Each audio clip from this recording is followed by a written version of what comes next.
Donc, on doit toujours rechercher l'atteinte hypophysaire associée en recherchant l'insuffisance gonadotrope en premier, puisque c'est le premier déficit qui s'installe, et le déficit corticotrope qui est un axe d'un déficit vital. D'accord? On peut aussi rechercher des signes qui nous orientent vers l'étiologie, une maladie de système, donc une pathologie de surcharge, une tuberculose, etc.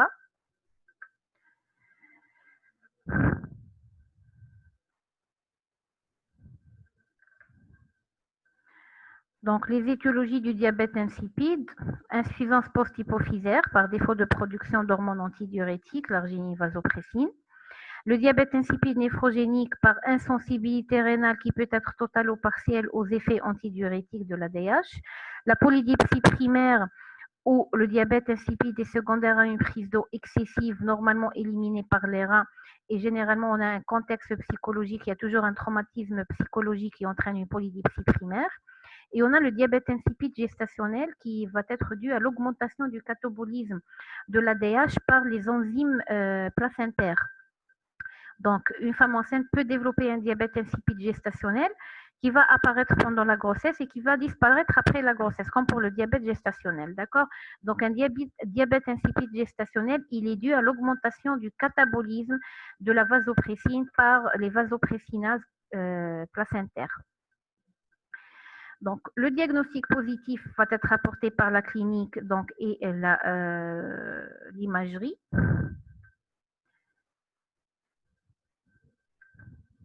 Pour le diabète insipide néphrogénique, elle ne répond pas du tout ou bien répond insuffisamment à l'action de l'ADH.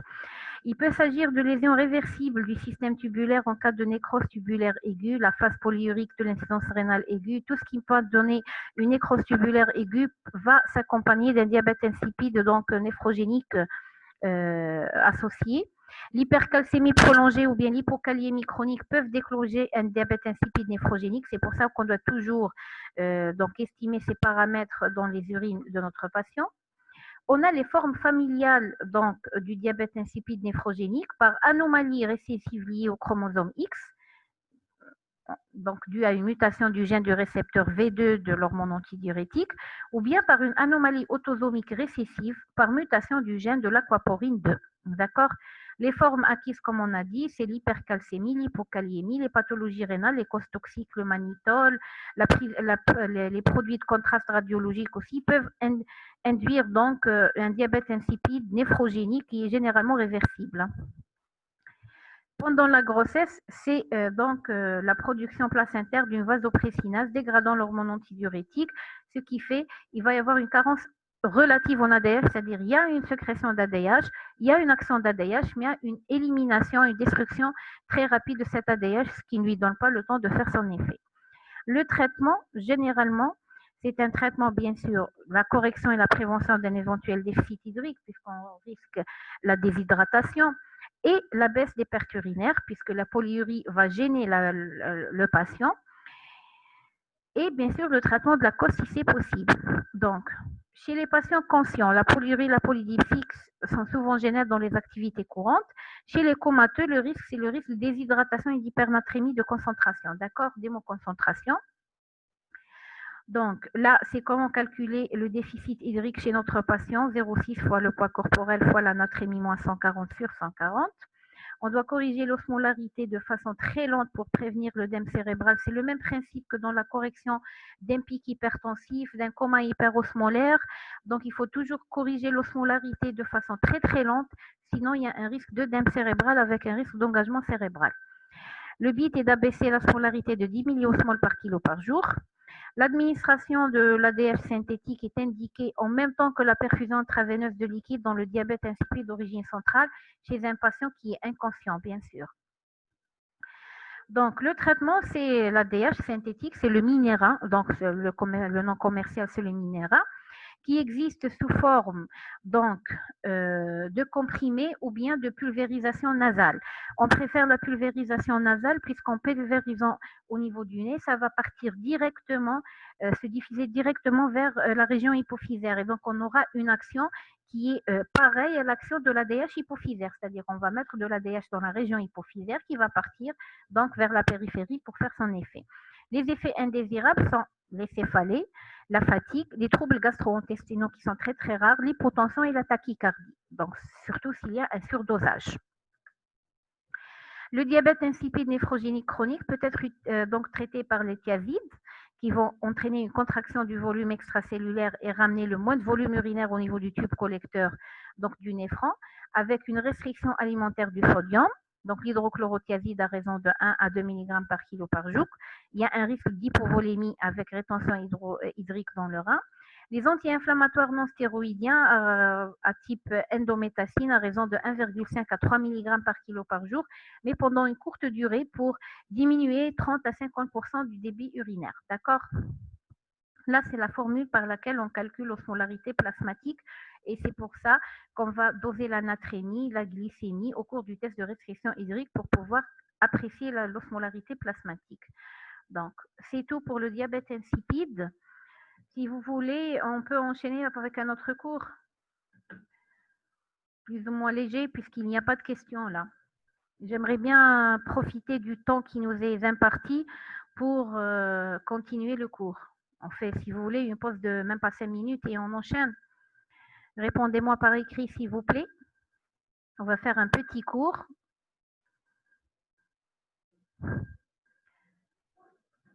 Donc, je ne vais pas arrêter le partage de l'écran.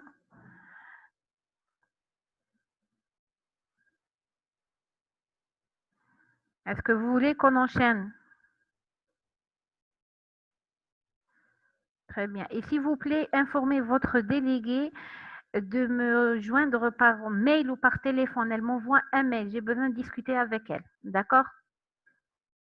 Très bien. Donc, on va enchaîner avec un deuxième cours. Vous attendez une petite minute.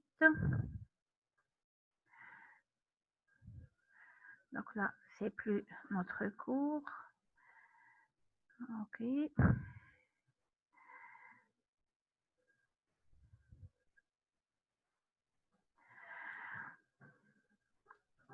Vous voulez qu'on fasse les HTA endocriniennes? Puisque c'est un cours qui est assez léger quand même. Hein?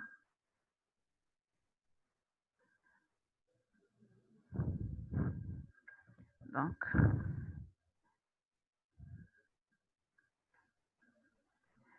on va faire l'HTA endocrinienne puisque c'est un cours qui est assez léger. Je suis là pour répondre à vos questions. D'accord? Je ne vais pas défiler toutes les diapos.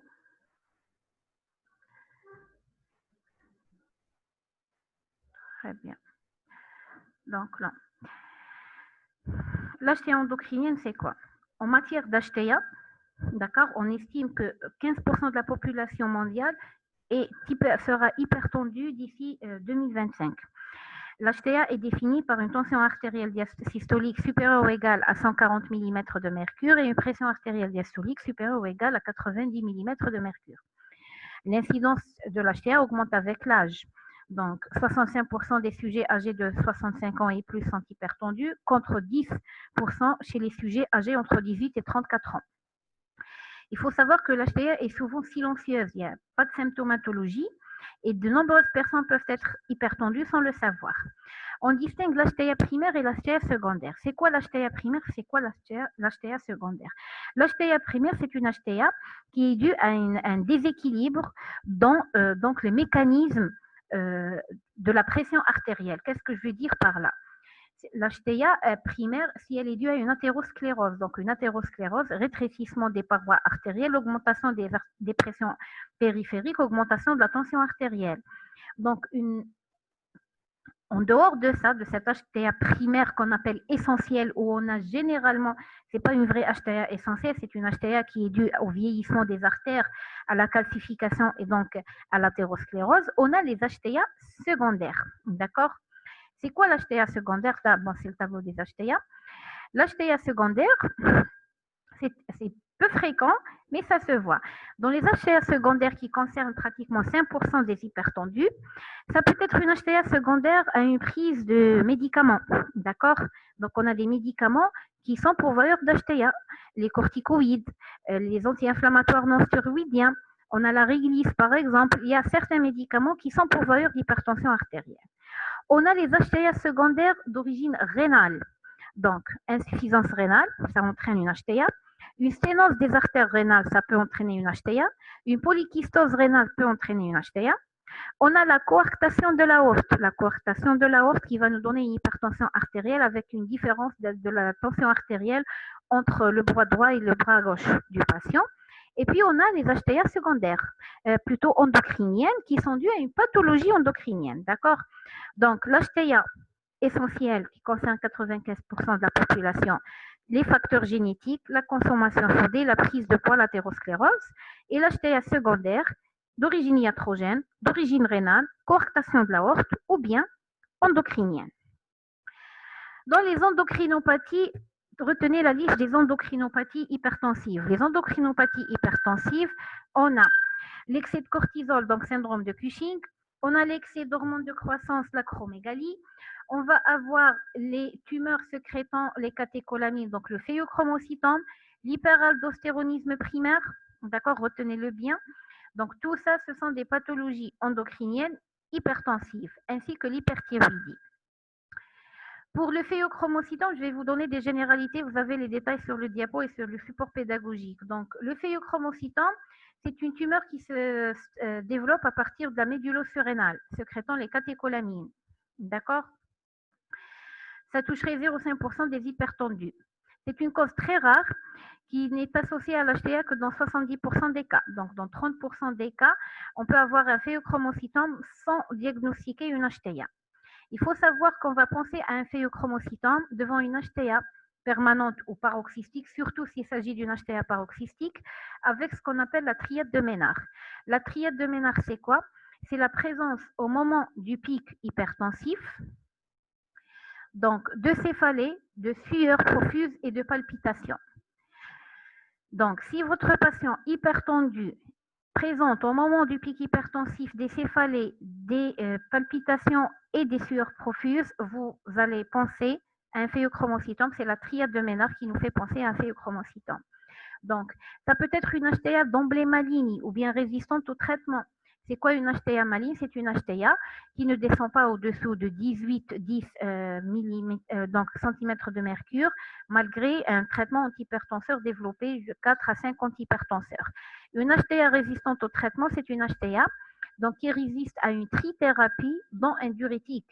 Donc, vous ne pouvez pas parler d'une HTA résistante au traitement si votre patient n'est pas sous 3 antihypertenseurs, dont un diurétique.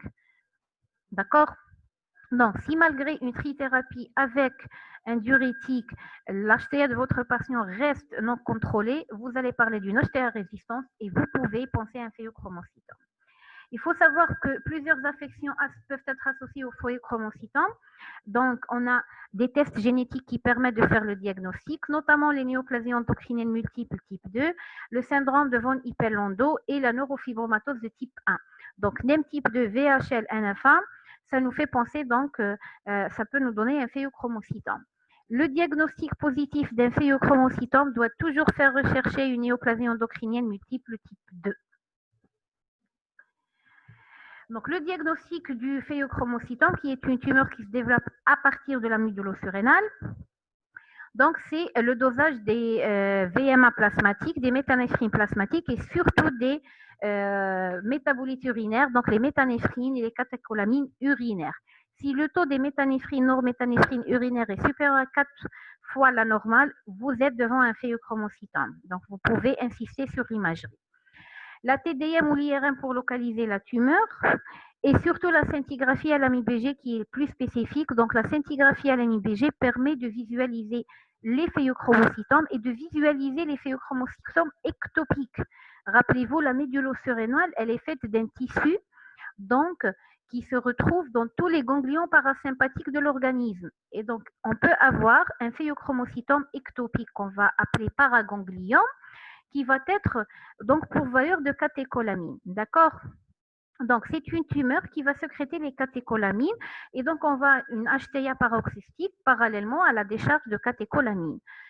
Le traitement du phéochromocytome, c'est un traitement chirurgical. On doit enlever la tumeur causale pour que l'HTA disparaisse. Comment dirais-je l'intérêt de diagnostiquer une HTA secondaire, c'est une HTA qui disparaît à la disparition de la cause. Donc, en faisant le diagnostic d'un phéochromocytome, vous faites opérer votre patient, son HTA va disparaître.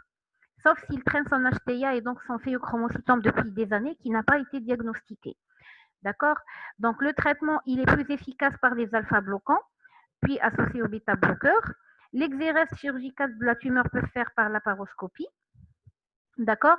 Mais toujours est-il que l'anesthésiste, le prochain anesthésiste d'entre vous, le prochain réanimateur, doit savoir qu'un phéochromocytome, il y a un risque de poussée hypertensive et de déplétion volémique avec hypotension sévère en péropératoire. Donc, il faut être très attentif chez un patient qui se fait opérer pour un phéochromocytome. D'accord?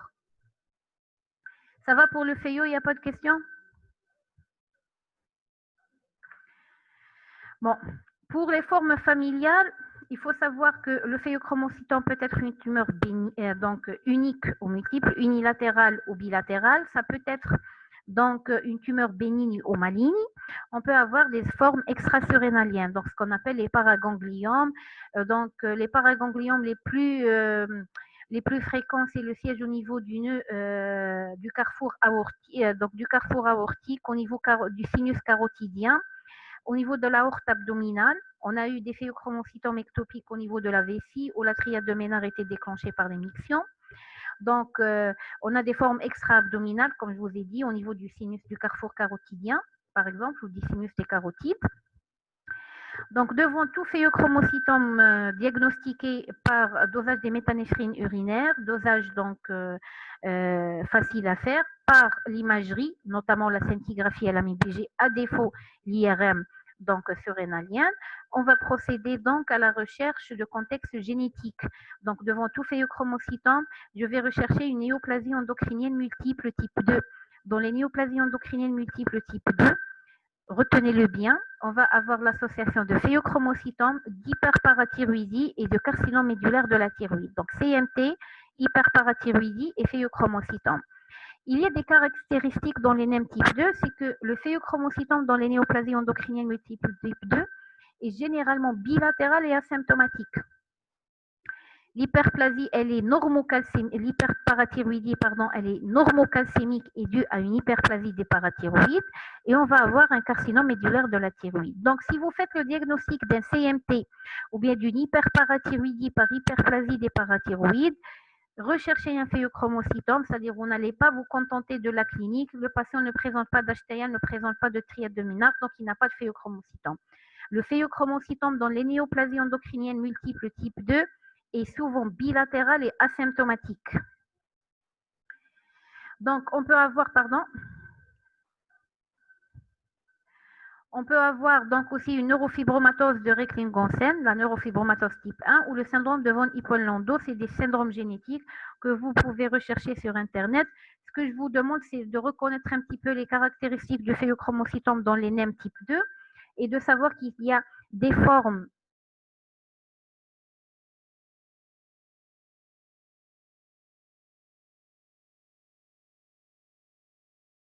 donc pardon pour la rupture.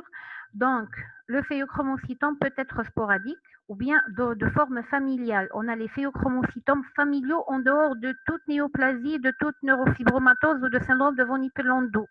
C'est-à-dire, il y a une mutation génétique qui fait qu'on va être porteur de phéochromocytomes. Et 10% des phéochromocytomes sont des tumeurs malignes.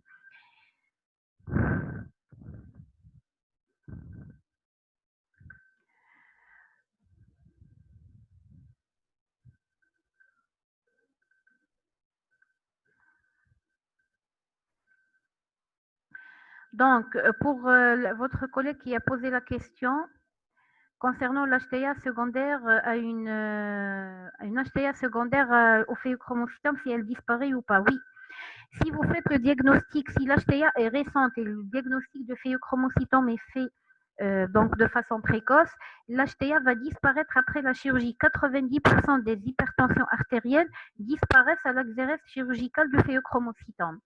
Maintenant, si votre patient est hypertendu, par exemple, on a eu le cas d'une patiente qui s'est présentée à l'âge de 52 ans pour une HTA maligne et qui traite son HTA depuis l'âge de 28 ans, depuis une grossesse. Donc, elle a été enceinte, elle a développé de l'HTA pendant la grossesse, l'HTA a persisté après l'accouchement. Elle était mise sous traitement depuis l'âge de 28 ans jusqu'à l'âge de 54 ans. C'est pratiquement 26 ans. Là, 24 ans pardon, d'HTA, là, c'est une patiente qui risque de garder son HTA après l'exérèse du phéochromocytome, mais ça va être une HTA qui est plus facile à contrôler qu'une HTA due au phéochromocytome. D'accord? Donc, pour l'hyperaldostéronisme primaire, là, il y a le titre qui a sauté. Donc, c'est l'hyperaldostéronisme primaire. L'hyperaldostéronisme primaire, il est dû soit à un adénome surrénalien dans 30% des cas, soit une hyperplasie bilatérale des surrénales. D'accord? Donc, c'est les tumeurs de la surrénale qui peuvent nous donner donc une hypertension artérielle. Je parle du corticosurrénalome malin. Pourquoi? Parce que le corticosurrénalome malin, c'est une tumeur maligne qui est caractérisée par ce qu'on appelle une sécrétion panachée. On l'a vu dans le syndrome de Cushing, on a dit que le corticosurrénalome malin est pourvoyeur d'hypercorticisme très important sur le plan biologique. Avec cliniquement, on n'a pas le temps d'installer le morphotype Cushingoïde, on va avoir les syndromes tumoraux en premier tableau, au premier plan, donc amaigrissement, altération de l'état général, asthénie, syndrome de Max, etc. Le corticosurrénalome étant une tumeur maligne, donc on peut avoir une hypersécrétion des différentes hormones surrénaliennes. On va avoir du cortisol, de l'aldostérol, des androgènes surrénaliens, donc on peut avoir de tout. On peut avoir même une sécrétion de catécholamine s'il a atteint de la médullo Pardon. L'hyperaldostéronisme primaire, il est dû dans la majorité des cas à une hyperplasie bilatérale des surrénales. Dans 30% des cas, il est dû à un adénome surrénalien qu'on appelle l'adénome de Kohn. Donc, on pense à un hyperaldostéronisme primaire et un adénome de Kohn devant l'association d'une HTA d'emblée résistante au traitement avec une hypokaliémie. Donc, puisque l'aldostérone entraîne une hypokaliémie, une perte urinaire de potassium, donc avec rétention sodée, d'où l'hypertension artérielle. Donc, toute HTA chez un sujet jeune d'emblée résistante ou bien maligne associée à une hypokaliémie va vous faire penser à un hyperaldostéronisme primaire. Donc, une hypokaliémie à un stade précoce avec une atrémie normale et on voit de plus en plus d'adénome de Kohn avec une kaliémie normale. Donc, l'absence d'hypokaliémie n'élimine pas le diagnostic d'un hyperaldostéronisme. Le diagnostic sera mis en évidence par la mise en évidence donc, de l'aldostéronémie et une baisse de la rénine plasmatique. Donc, on va faire le dosage de l'aldostéronémie qui va être très élevé avec un taux de rénine plasmatique qui est bas. Et on va avoir un rapport aldostérone-rénine qui est très élevé. Donc, c'est un hyperaldostéronisme primaire. On va compléter par l'imagerie, la TDM ou l'IRM, voire la scintigraphie au cholestérol marqué, qui va objectiver donc un adénome surrénalien. C'est un adénome de Kohn ou bien une hyperplasie bilatérale des surrénales. On peut avoir recours au cathétérisme des veines surrénaliennes pour voir la différence du taux de l'aldostérone entre la veine surrénalienne et la veine périphérique. C'est le même principe que le cathétérisme du sinus pétreux. D'accord? Le traitement, il est facile, donc c'est l'ablation chirurgicale de l'adénome avec un traitement préalable par spironolactone. Donc, qui est recommandé pour normaliser la tension artérielle. Il faut savoir que devant cette HTA endocrinienne, surtout phéochromocytome hyperaldostéronisme primaire, le patient ne peut se faire opérer que donc après avoir normalisé ses chiffres tensionnels. Ça, d'une part. D'autre part, il faut savoir que le recueil donc de l'échantillon plasmatique pour le dosage de l'aldostérone et de la rénine et pour le dosage donc des catécholamines doit répondre à certaines conditions, c'est-à-dire que le patient doit faire un régime sans excitant, qui ne doit pas être mis sous spironolactone pour son HTA, qui doit être d'accord, qui ne doit pas prendre de produits vanillés, etc. Ce que je vous demande de retenir, que l'hyperaldostéronisme primaire, il est dû soit à un adénome, soit à une hyperplasie bilatérale des surrénales, que l'HTA est souvent d'emblée résistante aux maligne, qu'elle est souvent associée à une hypokaliémie, donc avec une kaliurèse donc inadéquate, avec un taux d'aldostéronémie élevé supérieur à 550 nanomoles par litre et un taux de rénine plasmatique qui est bas, donc le rapport aldostérone-rénine est élevé. Si le taux de rénine plasmatique est élevé, ça veut dire qu'il s'agit d'un hyperaldostéronisme secondaire et on va rechercher surtout une tumeur donc du rein. L'imagerie va objectiver l'adénome ou l'hyperplasie et le traitement, c'est la chirurgie. D'accord? On a des situations où l'hyperaldostéronisme primaire peut être idiopathique sans cause et là, on ne pourra pas faire opérer le patient, donc on devra se contenter du traitement de l'hypertension artérielle. Comme tout HTA secondaire, si vous faites le diagnostic de la cause assez rapidement, l'HTA peut disparaître après l'évacuation, donc l'éviction de la cause.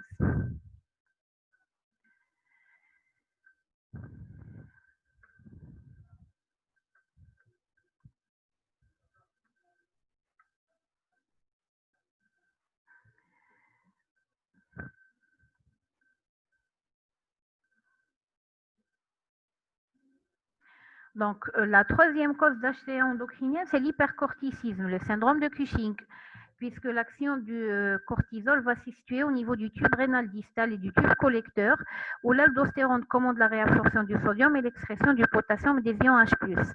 Donc, il peut y avoir aussi une activation des récepteurs nucléaires par le cortisol. Donc, c'est un effet aldostérone-like du cortisol à forte dose, d'où les symptômes biologiques communs à l'hypercorticisme et à l'hyperaldostéronisme, et d'où l'HTA. Donc, tout HTA, en traitant l'hypercortisolisme, en normalisant donc le taux de cortisol, l'HTA peut disparaître, d'accord? La quatrième cause de l'HTA endocrinienne, c'est l'acromégalie, qu'on va voir dans les tumeurs hypophysaires.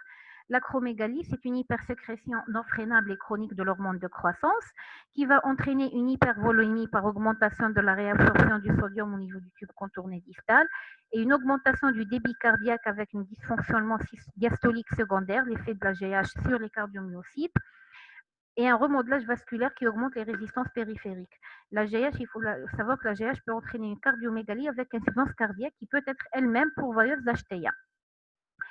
18 à 60% des acromégales vont développer une HTA secondaire et notamment un diabète sucré secondaire. Le traitement de l'acromégalie ne permet pas de guérir l'HTA chez la majorité des patients, mais permet de mieux la contrôler. Ça veut dire que si on a une HTA secondaire à l'acromégalie, on ne s'attend pas à normaliser les chiffres tensionnels après l'ablation de l'adénome somatotrope, mais on pourra mieux contrôler cette HTA, c'est-à-dire si le patient était sous 4 médicaments antihypertenseurs, après le traitement de la stabilisation du taux de GH, on peut passer à 2 antihypertenseurs vers un seul antihypertenseur. D'accord? L'hyperparathyroïdie peut être aussi pourvoyeuse d'hypertension artérielle, puisqu'on va avoir dit hyperparathyroïdie, va dire hypercalcémie, et donc on aura une altération des propriétés vasodilatatrices des cellules endothéliales. Et dans les situations d'hypercalcémie, il y a une plus grande concentration de noradrénaline et une réponse plus importante à la noradrénaline exogène. Il faut savoir que de 30% des patients présentant une hyperparathyroïdie vont présenter une HTA qui pourra disparaître à la normalisation du tube de PTH par ablation de l'adénome parathyroïdien ou bien par des parathyroïdes hyperplasiques. L'hyperthyroïdie peut entraîner une hypertension artérielle, mais elle est souvent minime. Vous avez l'hyperthyroïdie et l'hypothyroïdie qui peuvent nous donner des petites HTA, mais qui sont généralement minimes et contrôlables.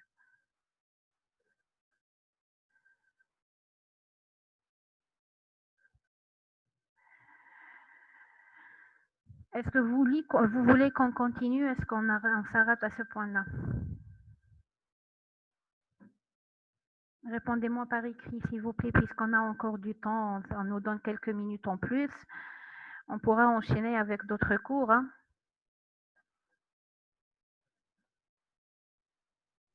Ok, on prend 5 minutes de repos et puis on relance. Je ne sais pas combien de temps il nous reste. On fait 5 minutes de repos et on relance, ok? Très bien.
Vous voulez qu'on enchaîne?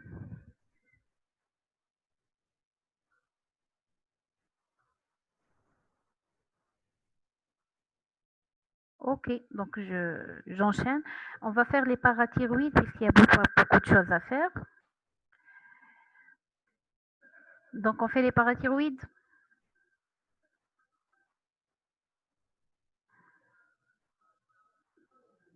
Très bien.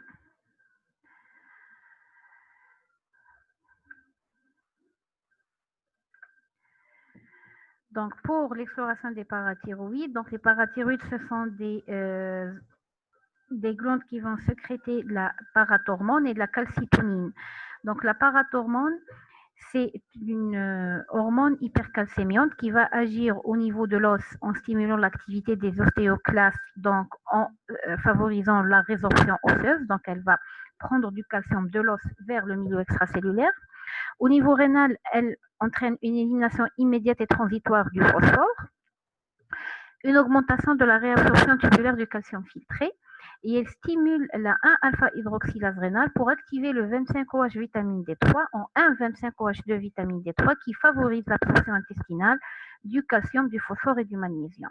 Donc c'est grâce à la PTH donc, qu'on va mobiliser le calcium osseux et absorber le calcium apporté par les aliments au niveau du tube digestif et surtout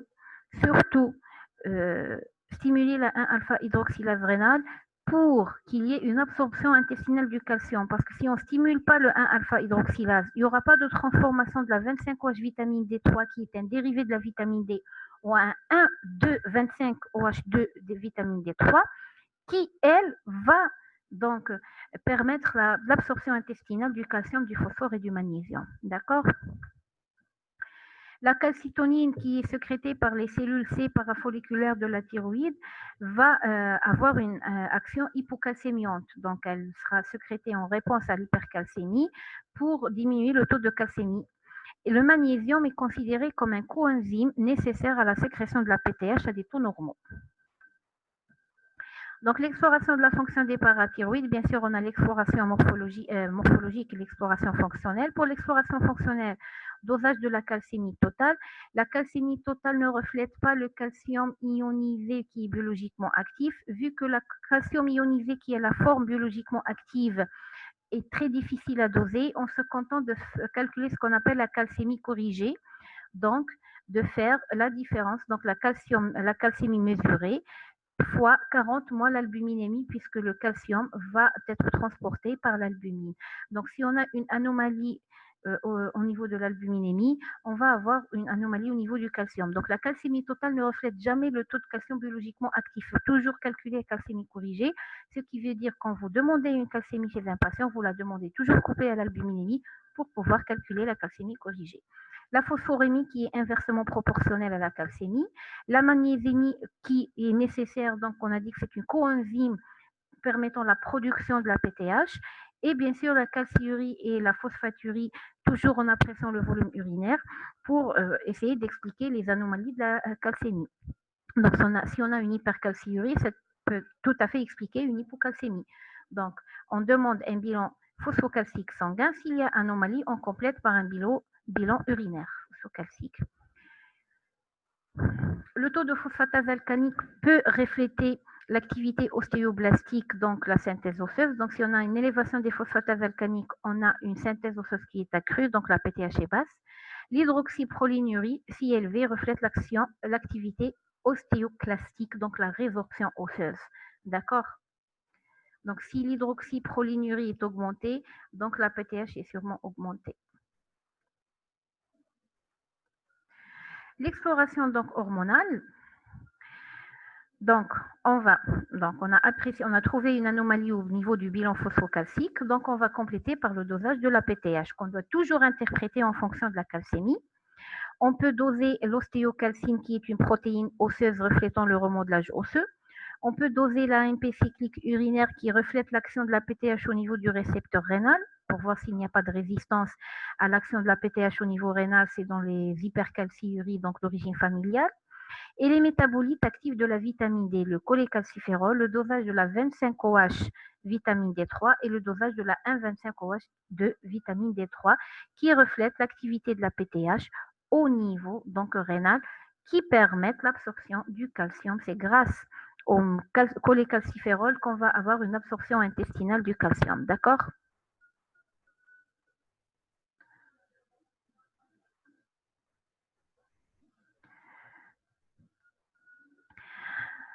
Ça avance maintenant, les diapos?